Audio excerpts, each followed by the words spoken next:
Welcome back for another episode of POAT. I'm your host, Anthony Ladon, and today we've got a great list of topics for you.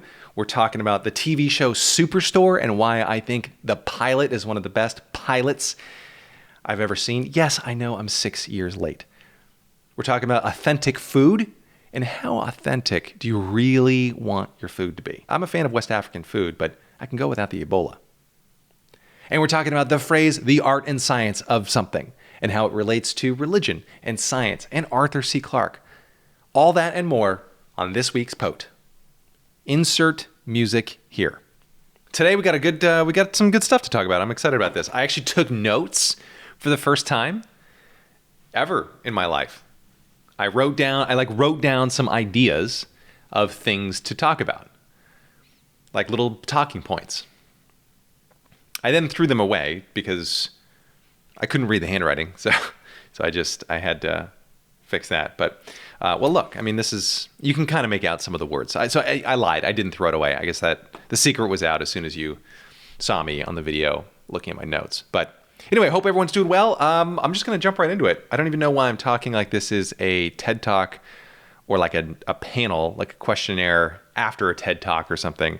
Did they do that on TED Talks? I've actually never attended a TED Talk. I don't want to attend a TED Talk.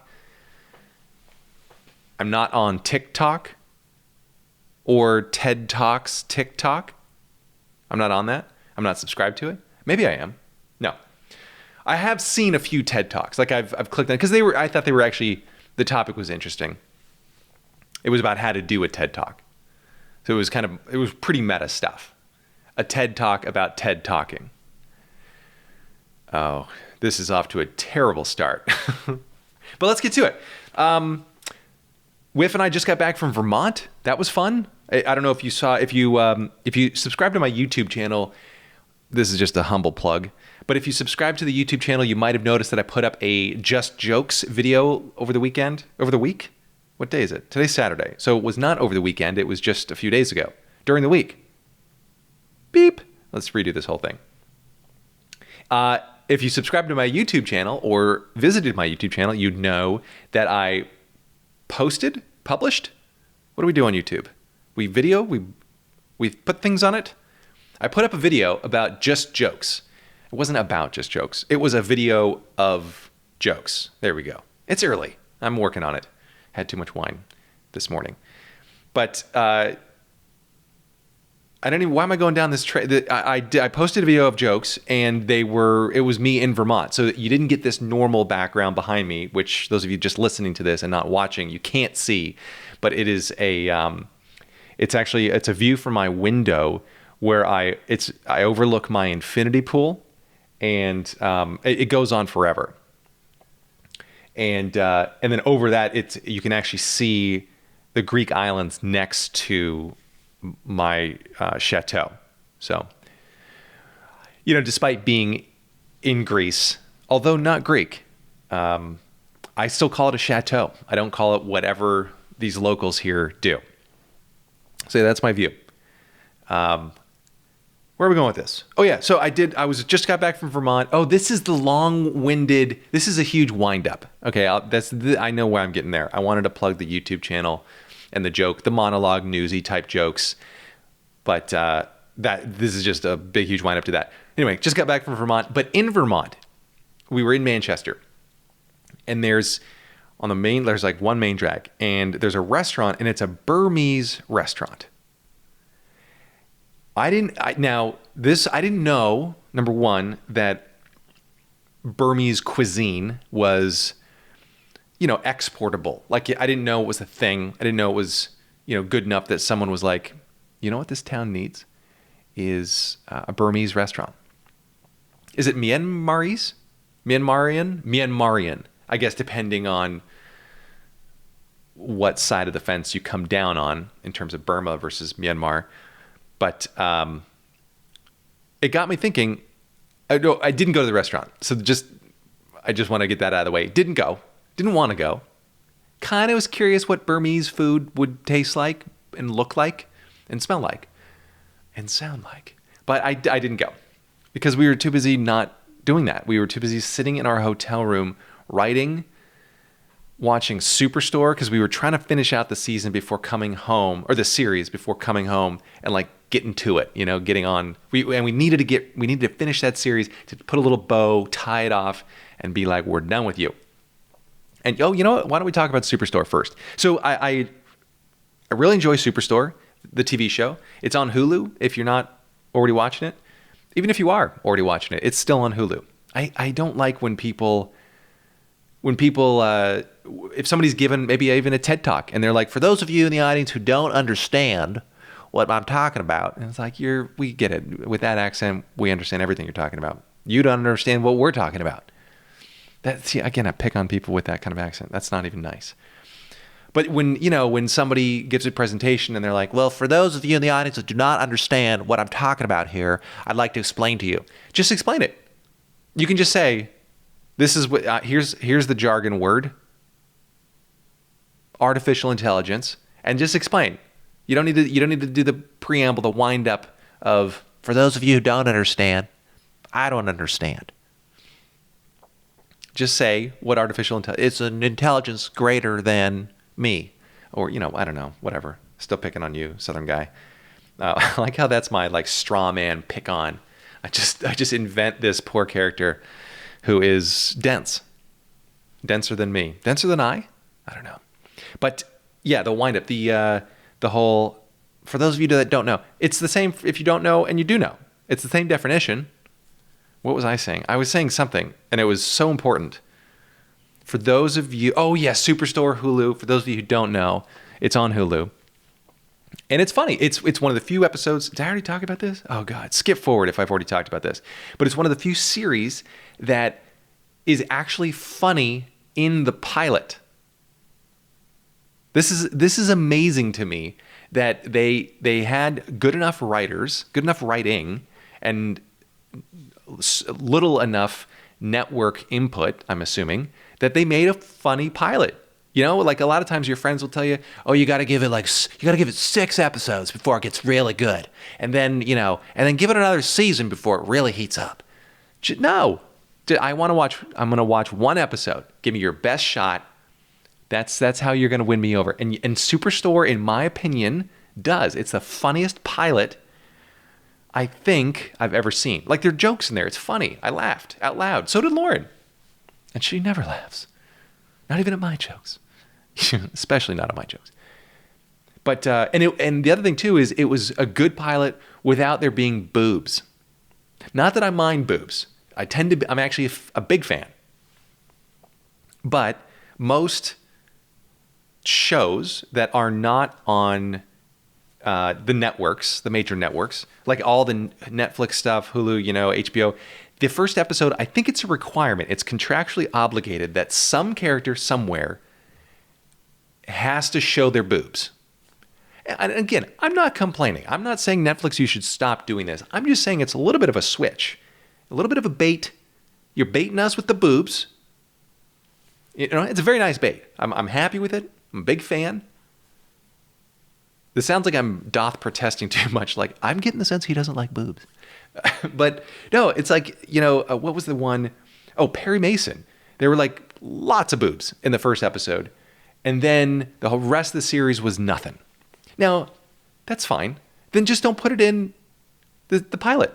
Don't titillate us and then pull out the rug.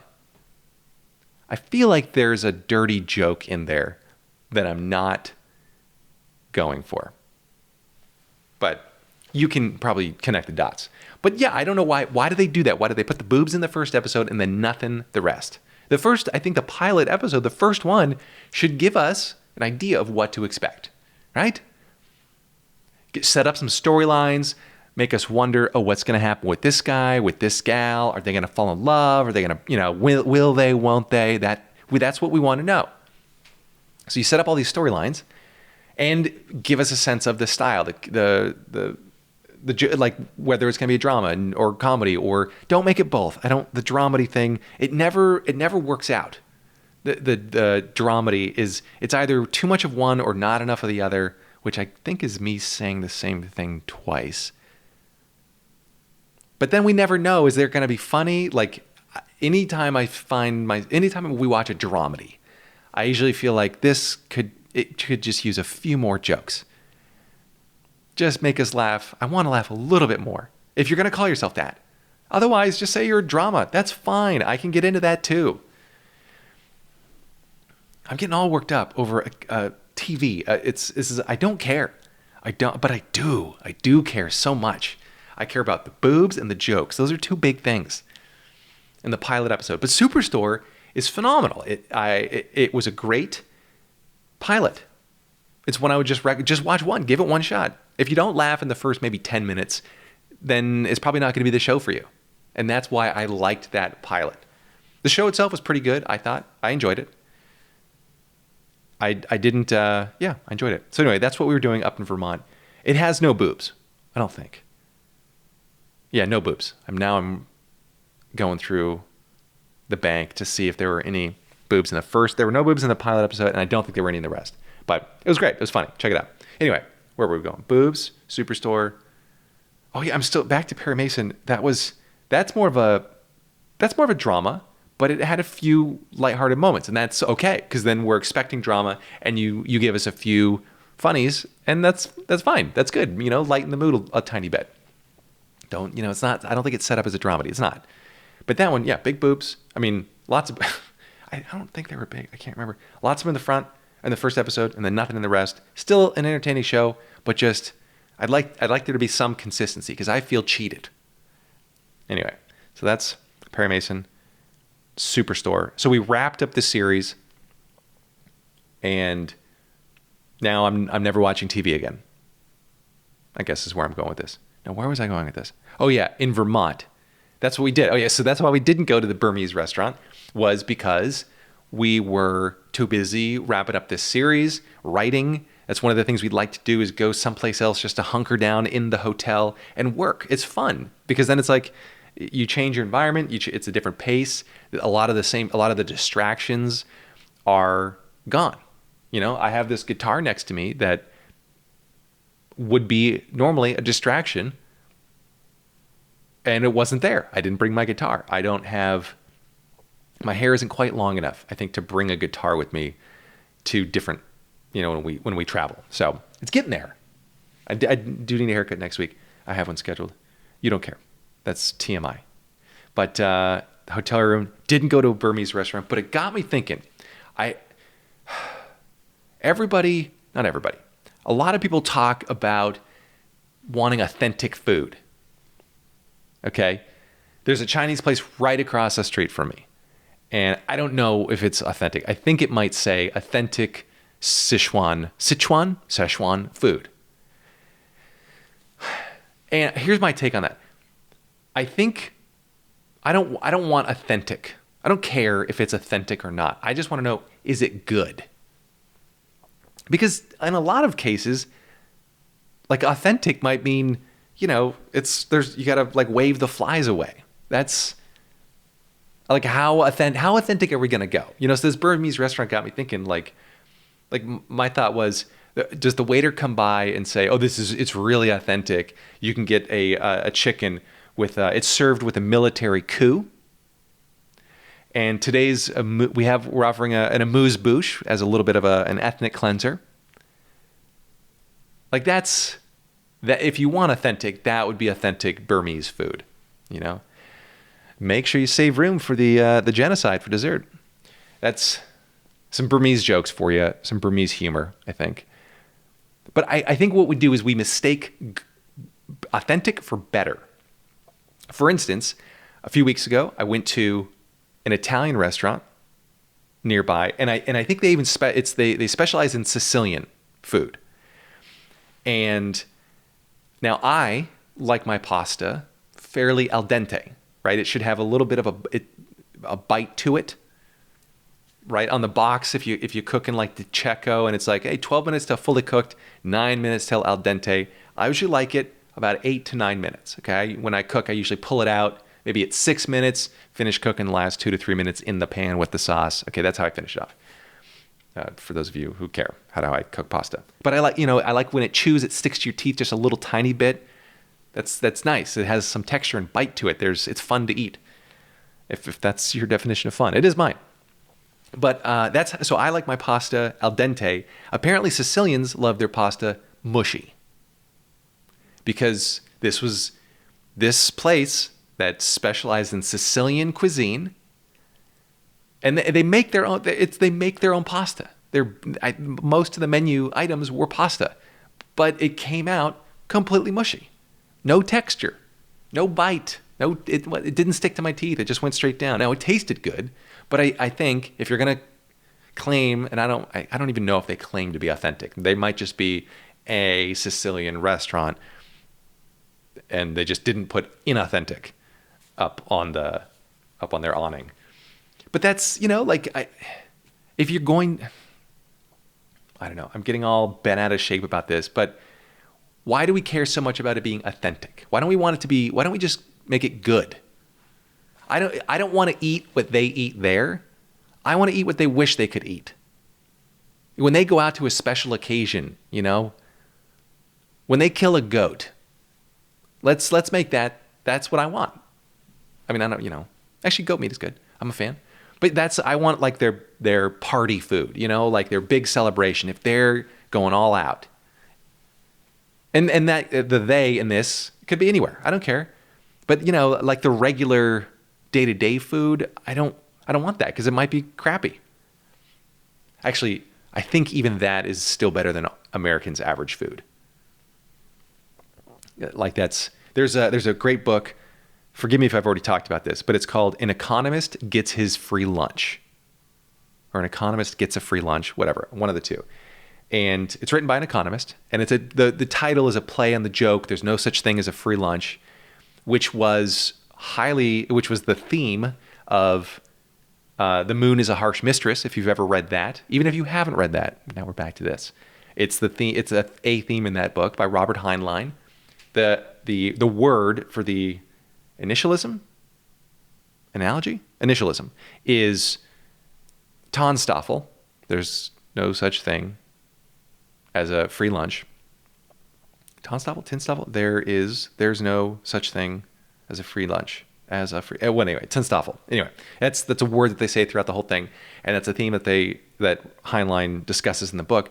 But this book is a play on that. And do you know what the idea means? There's no such thing as a free lunch. For instance, some of the benefits that you might receive from the government, right? It's nice. They're giving me so much. Somebody's paying for that, right? The stimulus checks, I guarantee, like it didn't just appear out of nowhere. Somebody else is paying for that.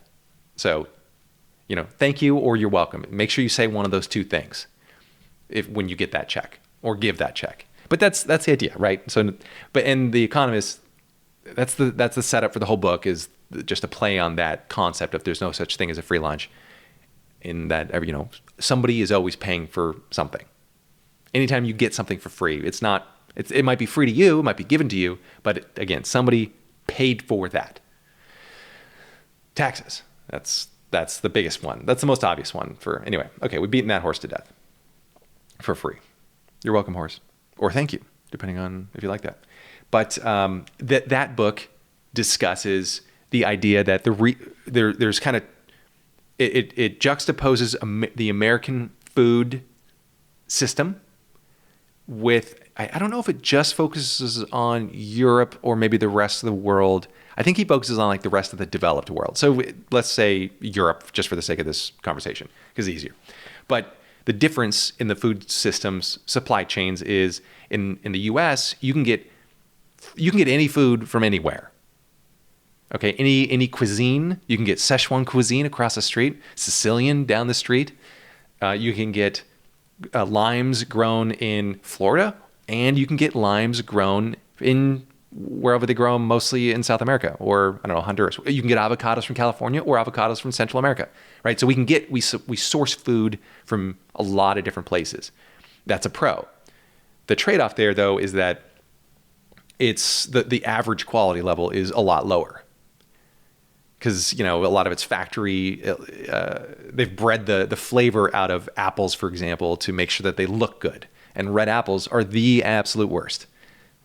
Try a Honeycrisp. Like I pay, I think $1.50 per apple or maybe $2, but I split it with my wife and it's almost like a meal, but it's so nice to eat. Oh God, Honeycrisp. Oh, anyway, that's a thing about apples. But whereas in Europe, at least at the time of the writing of this book in the 18th century, you can't get things from anywhere. You get stuff from down the street and it's grown a few miles away, a few kilometers away, but it tastes great. So, if you live in Florence, the food might be grown within 30 miles and trucked to you, and it's pretty fresh and it's pretty great. You're not going to get a lot of different variety though. I mean, I'm sure they're a metropolitan city. They probably have some variety, but pick a village anywhere else, pick a town in any country in most of Europe, and you're not going to get sourced food from everywhere, but it's going to be on average better, higher quality. It's going to taste better. Anyway, so that's the idea. Where was I going with this? Oh, I think that's one reason why we might love the idea of authentic food here, when in reality, it's the execution of the authenticness of it isn't very good. It's not like this pasta place that I mentioned the other day, or that I mentioned a minute ago. Okay, the actual dish might be authentically Sicilian, but it's not enjoyable, and I'm not going to go back there. Now, here's where I will go spend hard-earned money. And here's a little preamble to this.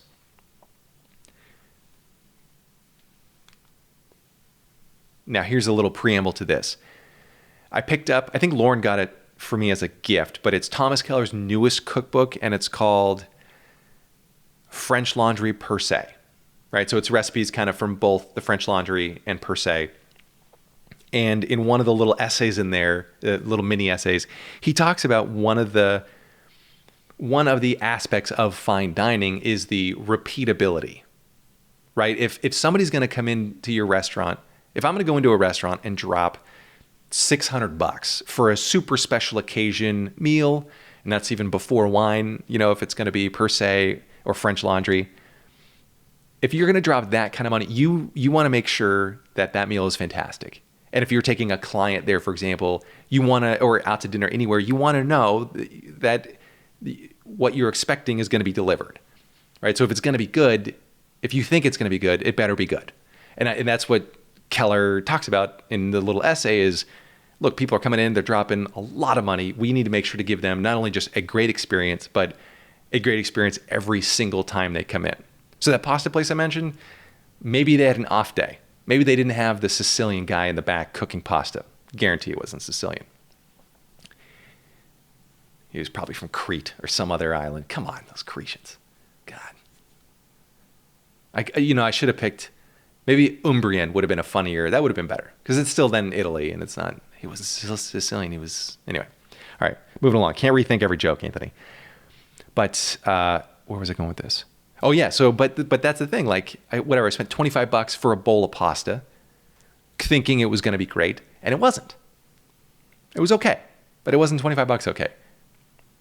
Whereas again, Keller, hey, if we're going to charge whatever $600 a head to come in here, $500, I don't know how much it is. They need to make sure that not only is the quality there, but it's there every single time. Because one screw up, and you've lost a customer. Because the bar is really high. So anyway, that's I think, and I like the idea of fine dining. That's one place where I don't think I would have trouble spending money. I mean, assuming I had it, right? So if I'm in the mood to blow cash on something, blow a significant amount of it on food, I'm either going what's next door to me, like what's close and convenient and still pretty good because it is, or I'm going with a special occasion place where I know that I'm going to get a great experience. Or I'm going with something I can't really cook easily at home, like fried chicken. That's the other thing. So it's French Laundry or KFC. That's where I'm spending my money. Anyway, yeah, I feel like I was let down, So anyway, yeah, and I don't want to complain. What are you going to do? Hey, this pasta is a little mushy. Great. Then the guy in the back, the Sicilian guy in the back is going to be super mad. And you don't want to piss off a Sicilian. I don't know what happens. I've never done it. I've been too afraid to. but that's just one thing you don't want to do. All right, so that's my talk. Authentic. Yeah, so I don't care as much about authentic. I'd rather just be good. Now the question is then how do you convey goodness, quality to patrons, restaurant like people? One way I think this must be like every bar that opened up in the last 10 years must have read the same how-to manual, but like the nice bar starter kit is exposed light bulbs, the exposed Edison style light bulbs, black or like charcoal colored pipes on the wall. They might not even be functional, but put them up there. That tells, and wood, dark wood tables, high tops, whatever, and bar, of course. And then maybe some exposed brick. I think if you can show that, then you're guaranteed to attract the millennial crowd. But it just it's almost like if you put in a little bit of effort to signal that you're a good place, you got to back it up. It's like going to an interview.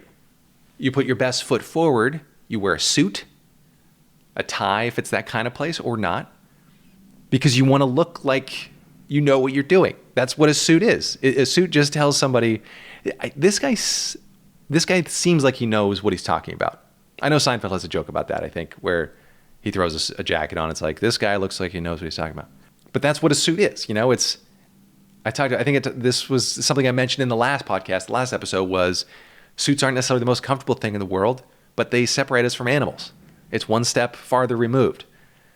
And on that continuum of, animal to suit wearing person, there's a whole lot of different things. And I want, when I interview, I put on a suit. And then I of course don't back it up with anything.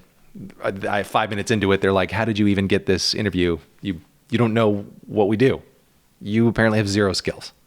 So, I'm more like the pasta restaurant that looks nice, but then can't back it up. I'm squishy.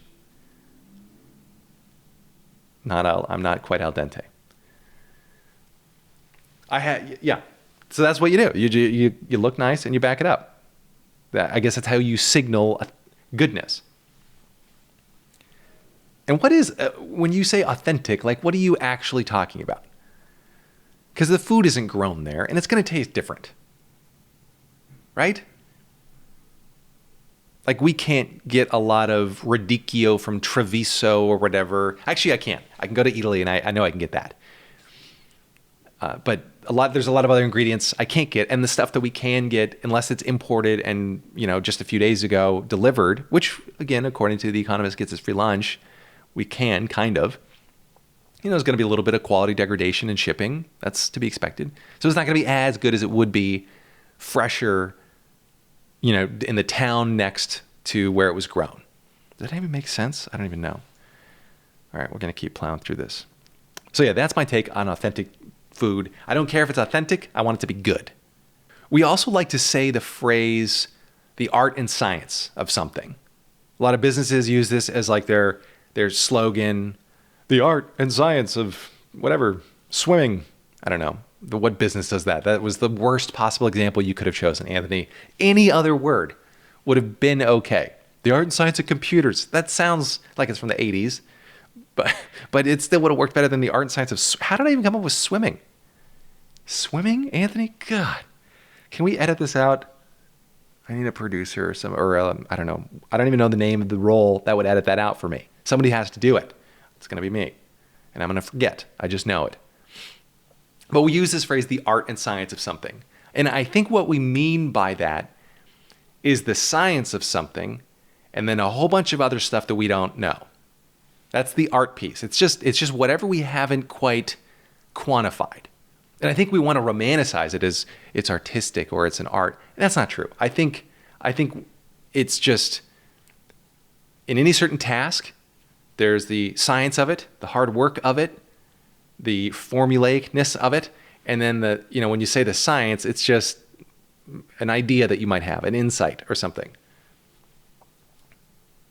The art and science of swimming. That was not a great way to start off this section. So I sincerely apologize to the world for putting that out there, because I know I'm not going to edit it out. It's going to end up making it in the final cut. So you're welcome. The art and science. That's something is science, and then a whole bunch of stuff that we don't quite understand. We don't quite get it. But we know it's part of the task. I can't remember who the quote was attributed to, but was it Einstein or something? And he was like, somebody said this, and this is a bastardization of the quote, but somebody said something is 1% inspiration and 99% perspiration. And I think that person needs deodorant or antiperspirant, probably antiperspirant, but deodorant's a funnier word. So I probably should stick with that. Even though logically we're trying, you're perspiring and it's 99%, and you want to limit the perspiration. So that would require an antiperspirant. But I think when most people mean antiperspirant, they say deodorant, right? When we say deodorant, you don't just mean the stuff that just gets rid of the smell. You want to block it, right? You want to seal it up under the pits so that no one can see anything. But yeah, so somebody said 1% inspiration, 99% perspiration. And that's kind of the same idea. It's coming up with a joke or writing a story is one. A lot of people ask my wife all the time, like, well, where do you get your ideas? Where do they come from? Here's an idea for you. Do you just ever want to take a vacation so you could get filled with ideas? And that's the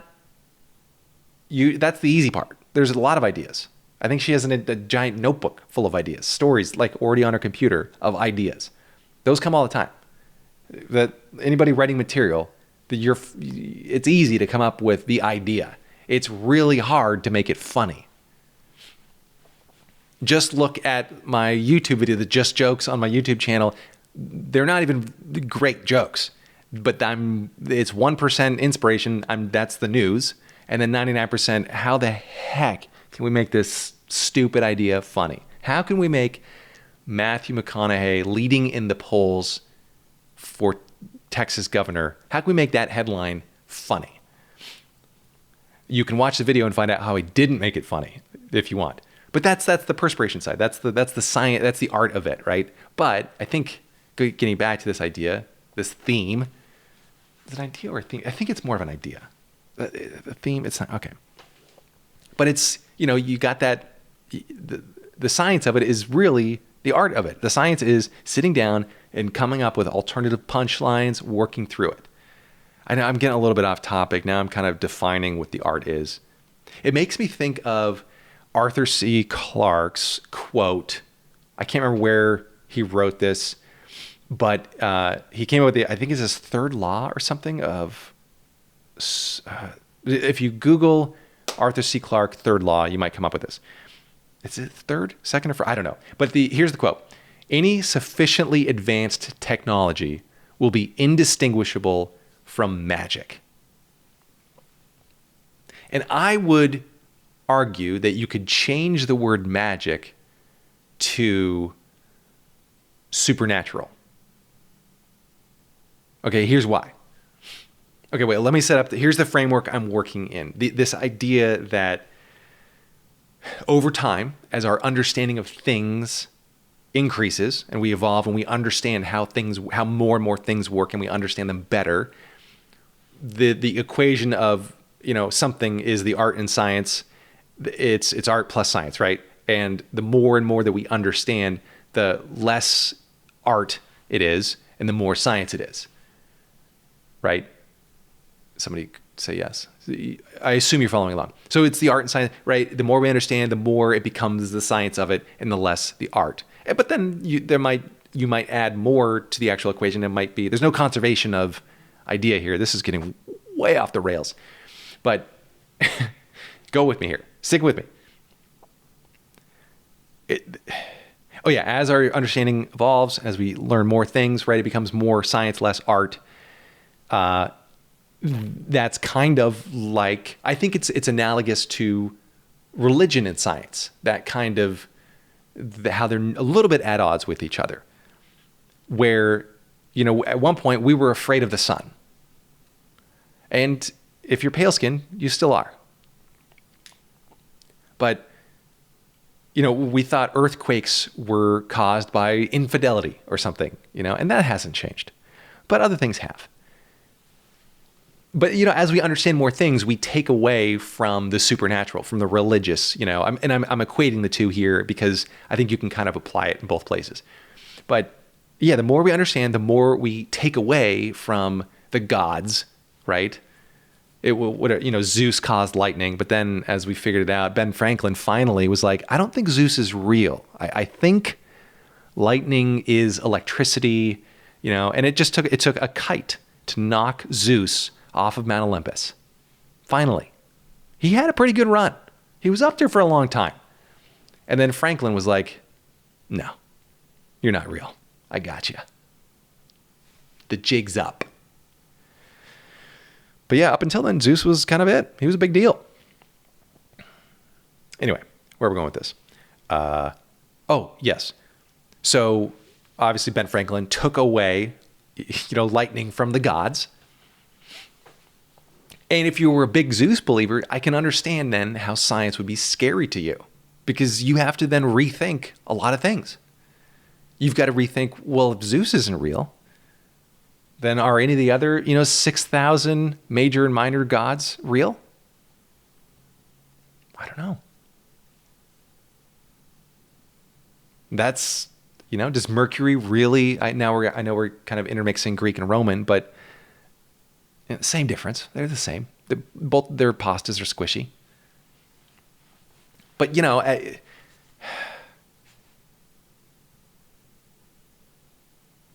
so science, I get now why, why some people are scared of science, because it forces them to question things that they thought were real or that they believe in. That's like religion for a lot of people is kind of an important deal. It's the bedrock, at least they have that.